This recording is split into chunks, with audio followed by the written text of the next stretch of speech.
Hello, hello, hello. My name is Peason, and honestly, I'm just going to be yapping about random nature facts today. I did a lot of research for this topic, and I don't really know if it's the most interesting to most people, but I, I thought it would be nice to just kind of, since, summer is coming up and everything, just kind of, talk about it a little bit more. Um, with enough yapping out of the way, I'm gonna go ahead and start with tree facts. And starting off, did you know that the earliest trees evolved around 400 million years ago? Meaning it had survived multiple ice ages and had been around to see the collapse of multiple different empires. As for their lifespans, they don an impressively long lifespan, with some species allowing them to live for thousands of years.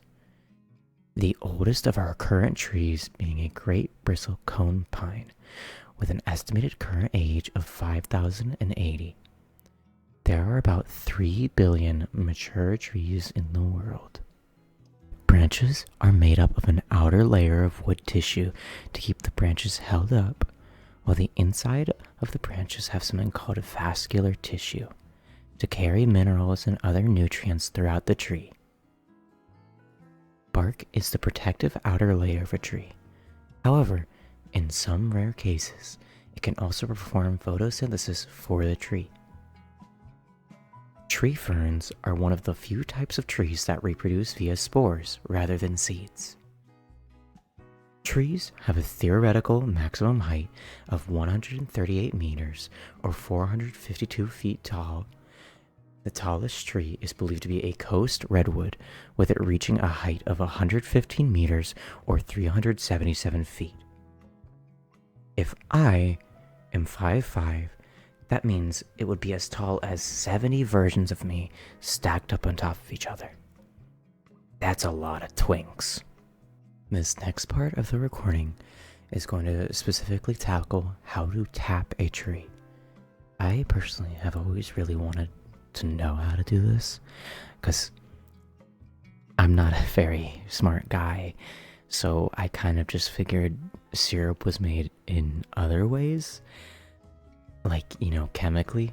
I didn't know that this was actually like a tree-born thing.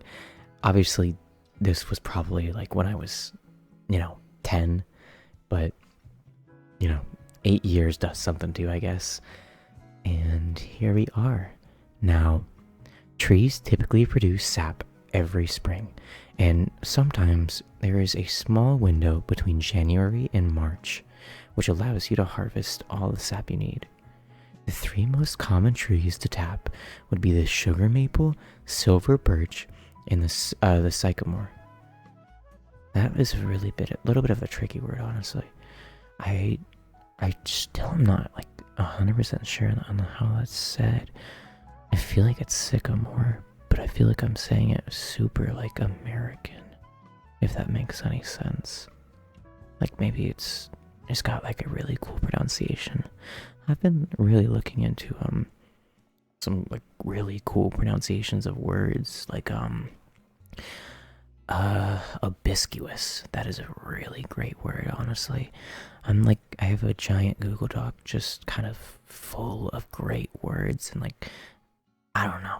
I love words that can like really roll off your tongue. I like, storing those so that like, if I am ever in a bad mood, I can just like think of freaking, or fucking. I don't know. Sorry, I've been around too many people. I can just think of obiscuous, and then I'm cheesed for the rest of the day. Okay, sorry, I side tangent over. Maple syrup and syrup are the most pure from the sugar maple trees. However, the birch and sycamore still produce somewhat similar results, just with varying depths of flavor. It is always best to choose a healthy and mature tree to tap. Take notes, Lumen. The tree's diameter should vary from 25 to 30 meters in order for optimal syrup flow. Using either a traditional metal spile or a plastic spile, you'd want to take a drill and go about 5 to 8 centimeters, tilted at a slightly upward angle into the tree, 1 meter up, specifically from the base of the tree. Putting a bucket underneath it, or any other way of catching the sap should slowly drain from the tree, and in about 24 hours, you should have collected the equivalent of 2 liters of sap. Typically, a healthy amount to drain from a tree is about 6 liters of sap. To close up the hole you created, which you should always do, because if you leave that hole open, it'll slowly dry out the tree, killing it. You can take a branch off of the tree around the same length you drilled your hole and whittle it down to a point, and then hammer it into the hole you created and seal it up with wax. Now, do not tap the same tree every year, as that can slowly kill the tree and deprive it of any nutrients it may have. Optimally, tap the same tree every 2 to 3 years and maybe get yourself on a rotating schedule. Like, have 3 trees that you can tap reasonably, and so you tap one of each year, if that makes any sense. Now, on the topic of plant life, I wanted to spotlight some of my favorite plants in, sort of ever.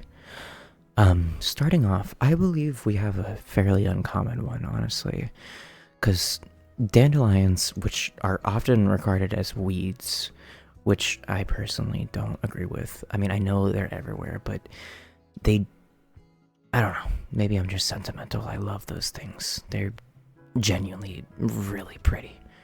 I truly believe they're beautiful, and they color even the most boring landscapes in a nice, beautiful, refreshing sense of color after like the really cold, sad winter. These also symbolize the coming of summer in my mind, sparking the joy of escapism from any worries I may have at the time. And despite the reputation they get as weeds, without their presence, I could just never be reminded of how rewarding waiting could possibly be. It's just holding out that little bit longer just to see the flowers bloom that really takes me back and just puts me in the present again. Next up on our list is the flower forget-me-nots, with the beautiful blue flowers being passed around like an unspoken language. The central message these simple flowers represent is that in a culture where emotions go repressed, you are never alone in that battle. They are given out to remind those around them that no matter what battles they may be fighting, there is always someone who's looking out for them. The seeds of forget-me-nots are also typically used in funeral settings, in which they are planted in honor of the deceased. They serve to honor the memory of the dead by their sheer presence. They're also sometimes used in Alzheimer and dementia awareness associations. That's all I truly wanted to rant about. I apologize if this isn't as long as a video as I promised. I've been putting a lot of work into this, and it's like no matter how long a script I might write, it never seems to break a 10-minute mark.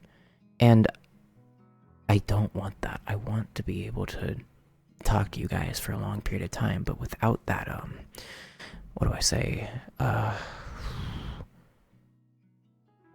script in front of me, without that, like, visualizer on what I'm supposed to say and what am I supposed to do, I get lost.